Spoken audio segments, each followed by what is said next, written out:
नियम से हर बृहस्पतिवार को बृहस्पति व्रत कथा पढ़ेंगे या सुनेंगे तो आपके सारे कष्ट दूर होंगे। जय बृहस्पति भगवान की जय। प्राचीन समय की बात है, भारत में एक राजा राज्य करता था। वह बड़ा प्रतापी था। वह बड़ा प्रतापी था। वह नित्य प्रति मंदिर में भगवत दर्शन करने जाता था। वह ब्राह्मण और गुरु की सेवा किया करता था। उसके द्वार से कोई भी याचक निराश होकर नहीं लौटता था। वह प्रत्येक गुरुवार को व्रत रखता और पूजन करता था। हर दिन गरीबों की सहायता करता था, परंतु यह सब बातें उसकी रानी को अच्छी नहीं लगती थी। वह ना व्रत करती थी और ना ही किसी को एक भी पैसा दान में देती थी। वह राजा से भी ऐसा करने को मना किया करती थी। एक समय की बात है, राजा शिकार करने वन को चले गए। घर पर रानी और दासी थी। उस समय गुरु बृहस्पति साधु का रूप धारण करके राजा के दरवाजे पर भिक्षा मांगने आए। साधु ने रानी से भिक्षा मांगी तो वह कहने लगी, हे साधु महाराज, मैं इस दान और पुण्य से तंग आ गई हूँ। इस कार्य के लिए तो मेरे पतिदेव ही बहुत हैं। अब आप ऐसी कृपा करें कि हमारा सारा धन नष्ट हो जाए तथा मैं आराम से रह सकूं। साधु रूपी बृहस्पति देव ने कहा, हे देवी, तुम भी बड़ी विचित्र हो। धन और संतान से कोई दुखी नहीं होता है, इसको सभी चाहते हैं। पापी भी पुत्र और धन की इच्छा करता है। अगर तुम्हारे पास अत्यधिक धन है तो भूखे भोग मनुष्य को भोजन कराओ, प्याऊ लगवाओ, ब्राह्मणों को दान दो, धर्मशालाएं बनवाओ, कुआं, तालाब, बावड़ी, बाग, बगीचे आदि का निर्माण कराओ तथा निर्धनों की कुंवारी कन्याओं का विवाह कराओ। साथ ही यज्ञादि करो। इस प्रकार के कर्मों से आपके कुल का और आपका नाम परलोक में भी सार्थक होगा। वह तुम्हें भी स्वर्ग की प्राप्ति होगी। परंतु रानी साधु की इन बातों से खुश नहीं हुई। उसने कहा, हे साधु महाराज, मुझे ऐसे धन की आवश्यकता नहीं जिसको मैं अन्य लोगों को दान देती फिरूं तथा जिसको रखने और संभालने में ही मेरा सारा समय नष्ट हो जाए। साधु ने कहा, हे देवी, यदि तुम्हारी ऐसी ही इच्छा है तो जैसा मैं तुम्हें बताता हूँ तुम वैसा ही करना। बृहस्पतिवार के दिन घर आंगन को गोबर से लीपना, अपने केशों को पीली मिट्टी से धोना, केशों को धोते समय स्नान करना, राजा से कहना वह हजामत करवाए, भोजन में मांस मदिरा ग्रहण करना, कपड़े धोबी के यहाँ धुलने भेजना। इस प्रकार 7 बृहस्पतिवार करने से तुम्हारा सारा धन नष्ट हो जाएगा। यह कहकर साधु महाराज रूपी बृहस्पति देव अंतर्धान हो गए। रानी ने साधु के कहने के अनुसार 7 बृहस्पतिवार तक वैसा ही करने का विचार किया। साधु के बताए अनुसार कार्य करते हुए केवल 3 बृहस्पतिवार ही बीते थे कि उसकी समस्त धन संपत्ति नष्ट हो गई। भोजन के लिए दोनों समय परिवार तरसने लगा तथा सांसारिक भोगों से दुखी रहने लगे। तब राजा रानी से कहने लगा कि हे रानी, तुम यहाँ पर रहो, मैं दूसरे देशों को जाता हूँ, क्योंकि यहाँ पर मुझे सभी मनुष्य जानते हैं, इसलिए मैं यहाँ पर कोई काम नहीं कर सकता। अब मैं प्रदेश जा रहा हूँ, वहाँ कोई काम धंधा करूँगा, शायद हमारे भाग्य बदल जाए। ऐसा कहकर राजा प्रदेश चला गया। वह वहाँ जंगल से लकड़ी काट कर लाता और शहर में बेचता। इसी तरह जीवन व्यतीत करने लगा। इधर राजा के बिना रानी और दासियां दुखी रहने लगी। किसी दिन भोजन मिलता और किसी दिन जल पीकर ही रह जाती। एक समय रानी और दासियों को 7 दिन बिना भोजन के व्यतीत करने पड़े तो रानी ने अपनी दासी से कहा, हे दासी, यहाँ पास ही नगरी में मेरी बहन रहती है। वह बड़ी धनवान है। तू उसके पास जा और वहाँ से 5 सेर बेझर मांग के ले आ, मतलब अन्न गेहूँ लेके आ, जिससे कुछ समय के लिए गुजारा हो जाएगा। दासी रानी की बहन के पास गई। रानी की बहन उस समय पूजा कर रही थी। बृहस्पतिवार का दिन था। दासी ने रानी की बहन से कहा, हे रानी, मुझे आपकी बहन ने भेजा है, मुझे 5 सेर बेझर दे दो। दासी ने यह बात अनेक बार कही, परंतु रानी की बहन ने कोई उत्तर नहीं दिया, क्योंकि वह उस समय बृहस्पतिवार कथा सुन रही थी। जब दासी को रानी की बहन से कोई उत्तर नहीं मिला तो वह बहुत दुखी हुई। उसे क्रोध भी आया। वह लौटकर रानी से बोली, हे रानी, आपकी बहन बहुत ही घमंडी है। वह छोटे लोगों से बात नहीं करती। मैंने उससे कहा कि तो उसने कोई उत्तर नहीं दिया। मैं वापस चली आई। रानी बोली, हे दासी, इसमें तेरा कोई दोष नहीं है। जब बुरे दिन आते हैं तब कोई सहारा नहीं देता। अच्छे बुरे का पता विपत्ति में ही लगता है। जो ईश्वर की इच्छा होगी वही होगा। यह सब हमारे भाग्य का दोष है। उधर रानी की बहन ने सोचा, मेरी बहन की दासी आई थी, परंतु मैं उससे नहीं बोली, इससे वह बहुत दुखी हो गई होगी। अतः कथा सुन और विष्णु भगवान का पूजन समाप्त कर वह अपनी बहन के घर आई और कहने लगी, हे बहन, मैं बृहस्पतिवार का व्रत कर रही थी, तुम्हारी दासी हमारे घर आई थी, परंतु जब कथा होती है तब तक हम लोग न उठते हैं न बोलते हैं, इसलिए मैं नहीं बोली। कहो दासी क्यों आई थी? रानी बोली, बहन, हमारे घर अनाज नहीं था। वैसे तुमसे कोई बात छुपी नहीं है, इस कारण मैंने दासी को तुम्हारे पास 5 सेर बेजर लेने के लिए भेजा था। रानी की बहन बोली, बहन देखो, बृहस्पति भगवान सबकी मनोकामना पूर्ण करते हैं, देखो शायद तुम्हारे घर में भी अनाज रखा हो। यह सुनकर दासी घर के अंदर गई तो वहाँ उसे एक बड़ा बेजर का भरा हुआ कलश मिला। उसे बड़ी हैरानी हुई क्योंकि उसने एक एक बर्तन देख लिया था। उसने बाहर आकर रानी को बताया। दासी अपनी रानी से कहने लगी, हे रानी देखो, वैसे हमको जब अन्न नहीं मिलता था तो हम रोज ही व्रत करते थे। अगर इनसे इस व्रत की विधि और कथा पूछ ली जाए तो उसे हम भी कर लिया करेंगे। दासी के कहने पर रानी ने अपनी बहन से बृहस्पतिवार कथा के बारे में पूछा। उसकी बहन ने बताया, हे रानी बहन, बृहस्पतिवार को सूर्योदय से पूर्व उठकर स्नान करके बृहस्पतिवार कथा का व्रत करना चाहिए, लेकिन उस दिन सिर नहीं धोना चाहिए। बृहस्पतिवार के व्रत में चने की दाल, मुनक्कों से विष्णु भगवान का केले के वृक्ष की जड़ से पूजन करें तथा दीपक जलावें। उस दिन एक समय ही भोजन करें। भोजन पीले खाद्य पदार्थ का करें तथा कथा सुने। इस प्रकार करने से गुरु भगवान प्रसन्न होते हैं, अन्न पुत्र धन देते हैं।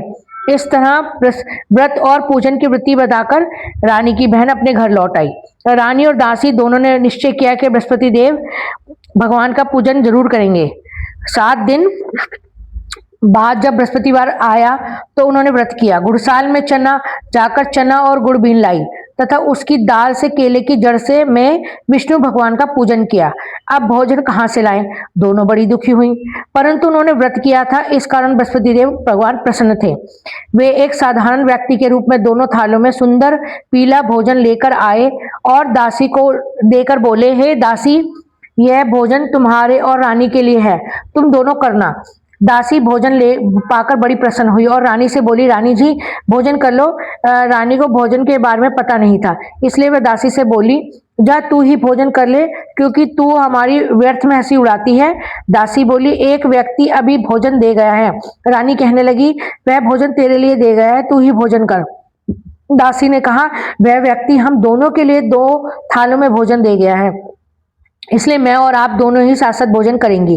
फिर दोनों ने गुरु भगवान को नमस्कार कर भोजन प्रारंभ किया।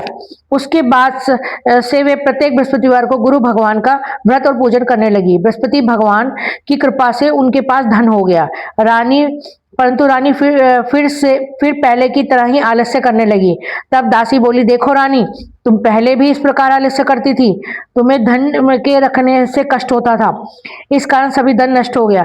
अब गुरु भगवान की कृपा से धन मिला है तो फिर तुम्हें आलस्य होता है। बड़ी मुसीबतों के बाद हमने ये धन पाया है, इसलिए हमें दान पुण्य करना चाहिए।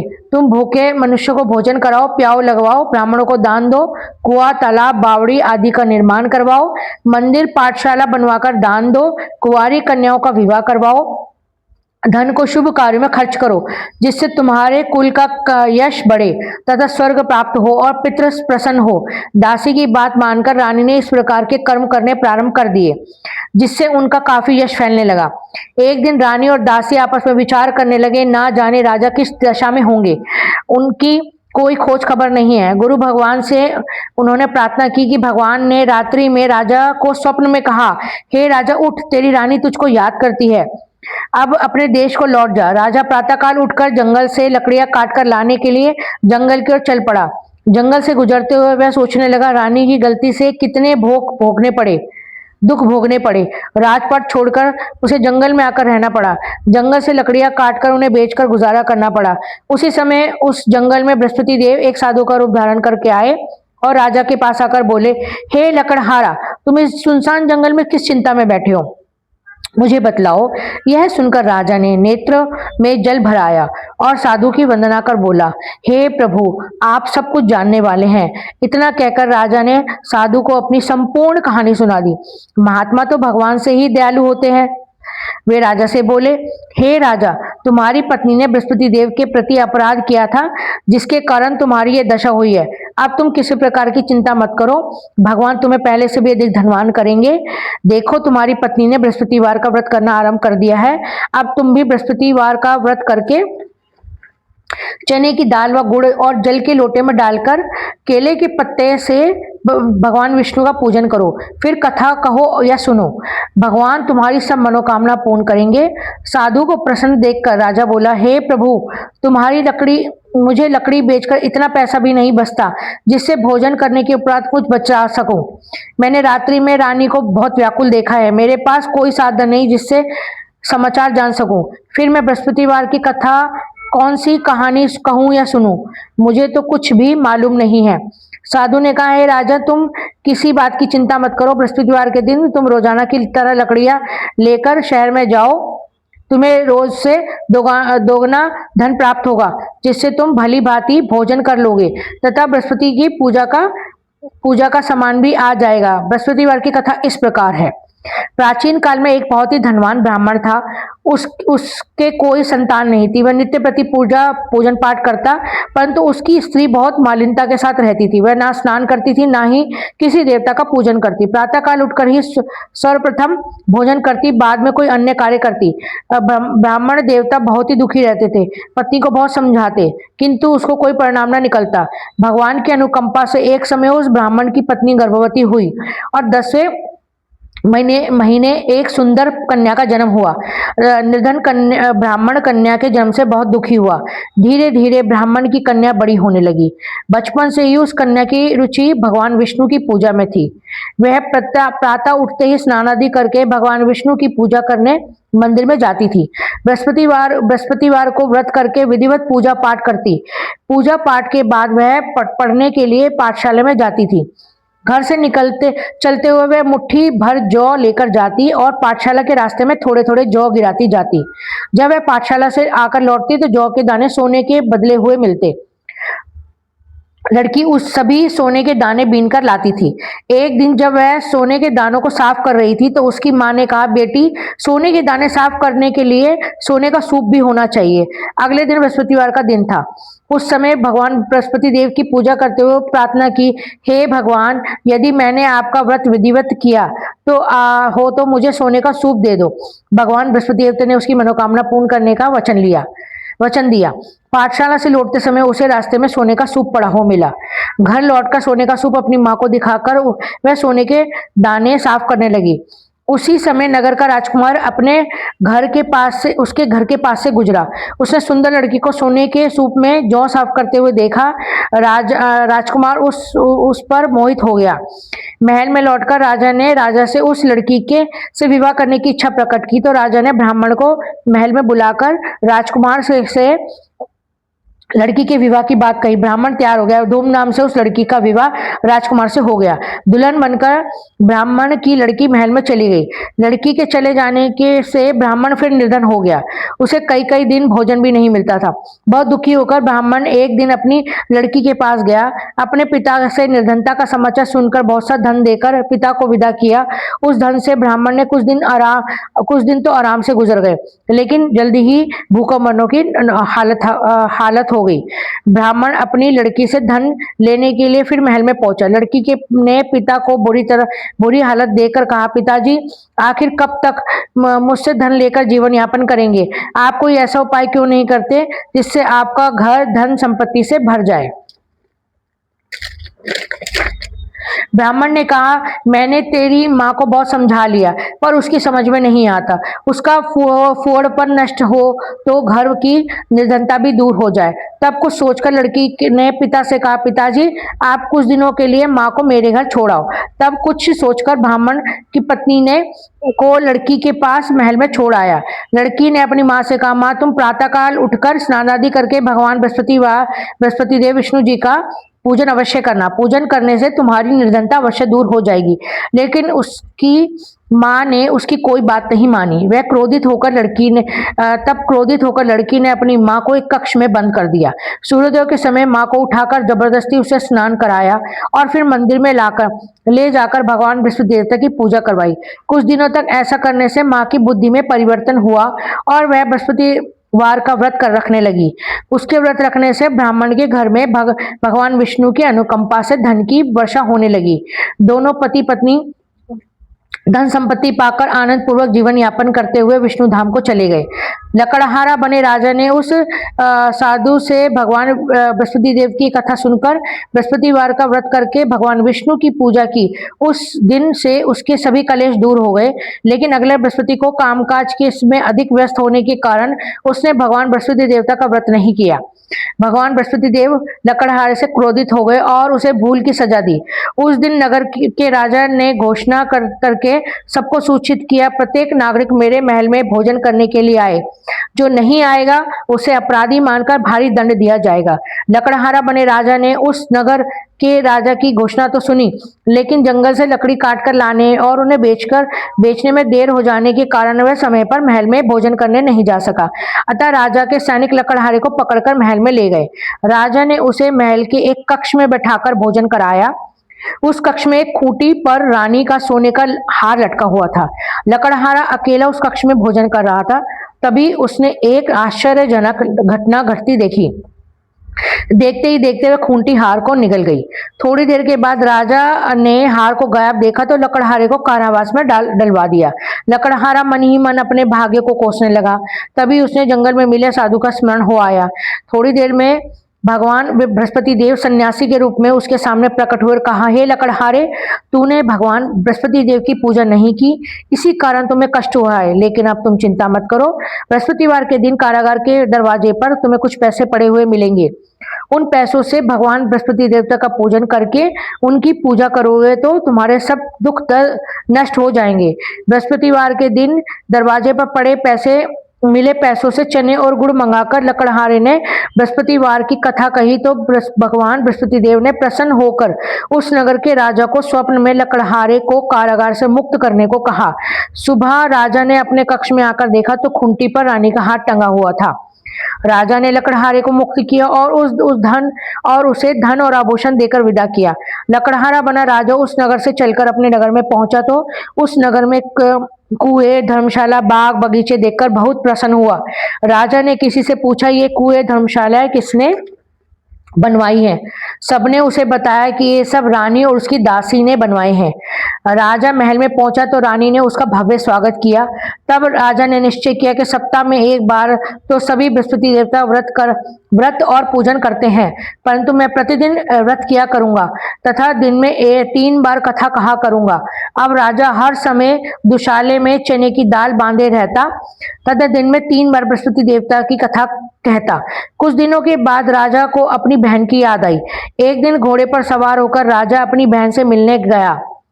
अभी राजा नगर के बाहर पहुंचा था तो उसने कुछ लोगों को एक शव ले जाते हुए देखा। राजा को स्मरण हो आया, आज उसने किसी को बृहस्पतिवार की कथा नहीं सुनाई। राजा ने उन लोगों को रोककर कहा, भाइयों, आप शव को ले जाने से पहले मुझसे बृहस्पतिवार की कथा सुन ले। लोगों ने राजा पर क्रोधित करते हुए कहा, तुम पागल तो नहीं हो? लेकिन कुछ बड़े बूढ़े लोगों ने कहा, अच्छा भाई, साथ में चलते चलते तुम अपनी कथा भी सुना लो। राजा ने चलते हुए आधी कथा ही सुनाई कि शव हिलने लगा। राजा की पूरी कथा सुनते ही शव उठकर बैठ गया। लोगों ने हैरानी से दांतों तले उंगली दबाई और अब अगले बृहस्पतिवार से भगवान बृहस्पति देवता का व्रत करने तथा कथा सुनने का निश्चय कर लिया। अब घोड़े पर सवार राजा चलते हुए एक किसान के पास पहुंचा। किसान अपने खेत में हल चला रहा था। राजा ने कहा, अरे भाई, मुझसे बृहस्पतिवार की कथा सुन लो। किसान झुंझलाकर बोला, अरे भाई, देख नहीं रहे हो, जितनी देर तक तुम्हारी कथा सुनूंगा उतनी देर में तो मैं पूरे खेत में हल चला लूंगा। राजा निराश होकर चलने लगा। तभी किसान के बैल लड़खड़ाकर जमीन पर जा गिरे। किसान के पेट में भी जोरों से दर्द होने लगा। उस किसान की पत्नी जब खाना लेकर आई तो उसने किसान से इस बारे में पूछा। किसान ने घुड़सवार की पूरी कहानी सुनाई। किसान की पत्नी दौड़ती हुई राजा के पास पहुंचकर हाथ जोड़कर बोली, भैया, मैं तुम्हारी कथा सुनने को तैयार हूँ। राजा ने उसके साथ खेत पर पहुंचकर बृहस्पतिवार की कथा सुनाई। तभी बैल उठकर खड़े हो गए। किसान के पेट का दर्द भी तुरंत ठीक हो गया। राजा अपनी बहन के घर पहुंचा तो उसकी बहू बहुत आव भगत हुई। अगले दिन सुबह उठकर राजा ने देखा घर के सभी लोग भोजन कर रहे हैं। किसी भूखे को बृहस्पतिवार की कथा सुनाए बिना राजा भोजन नहीं करता था। उसने बहन से कहा, बहन क्या मैं घर में कोई ऐसा व्यक्ति है जिसने अभी तक भोजन ना किया हो? उसकी बहन बोली, भैया हमारे घर में तो हमारे घर में तो क्या पूरे नगर में कोई ऐसा व्यक्ति नहीं मिलेगा जिसने सुबह सुबह भोजन ना किया हो। तब राजा ने बहन के घर से निकलकर उस नगर में बिना भोजन किए व्यक्ति की तलाश की। एक गडरे के घर में एक छोटा उसका बेटा बीमार होने के कारण भूखा रह गया था। राजा ने उसको जाकर बृहस्पतिवार की कथा सुनाई। कथा सुनते सुनते गडरे का बीमार बेटा बिल्कुल ठीक हो गया। सबने राजा की बहुत प्रशंसा की। एक दिन राजा ने अपनी बहन से कहा, बहन अब हम अपने घर जाना चाहता हूँ, तुम भी हमारे साथ चलो, कुछ दिन हम वहां रहकर लौट आना। राजा की बहन ने अपनी सास से पूछा तो सास ने ताने देते हुए कहा, बहू मायके जाना हो तो अकेली जाना, मेरे पोते को नहीं ले जाना। तुम्हारे भाई के पास कोई संतान नहीं है, कहीं तुम्हारी भाभी मेरे पोते पर कोई जादू टोना ना कर दे। दूसरे कक्ष में बहन की सास की बातें सुनकर राजा दुखी मन से अकेला ही अपने नगर में लौट गया। रानी ने राजा से कहा, आप तो अपनी बहन को साथ लाने के लिए बात कहकर गए थे, फिर बहन को साथ क्यों नहीं लाए? तब राजा ने दुखी होते हुए कहा, रानी हम निसंतान हैं, इसलिए हमारे घर कोई आना पसंद नहीं करता। रानी ने राजा को समझाया, हे प्राणनाथ, हमें बृहस्पति देव ने सब कुछ दिया है, अब भगवान बृहस्पति देव हमें संतान भी अवश्य देंगे। बृहस्पतिवार को विधिवत व्रत करते हुए राजा रानी ने भगवान बृहस्पति देव से संतान के लिए प्रार्थना की। कुछ दिनों के बाद उन्होंने स्वप्न में दर्शन देते हुए कहा, हे राजन, तेरी मनोकामना अवश्य पूरी होगी। एक सप्ताह बाद ही रानी गर्भवती हो गई। 10वें महीने रानी ने एक सुंदर पुत्र को जन्म दिया। राजा रानी जीवन पर्यंत बृहस्पतिवार का व्रत करते रहे।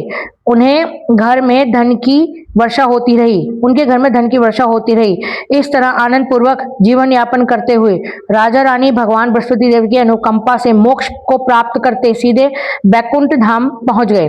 बृहस्पतिवार को विधिवत व्रत करके जो स्त्री पुरुष भगवान विष्णु की पूजा करते हैं, भगवान उनकी सभी मनोकामनाएं पूर्ण करते हैं। ओम श्री भगवते वासुदेवाय नमो नमः। अगर आपको ये कथा मेरी वॉइस में पसंद आई हो तो प्लीज मेरे चैनल को लाइक, शेयर, कमेंट और सब्सक्राइब जरूर कीजिएगा। ओम श्री विष्णु नमो, बृहस्पति भगवान की जय।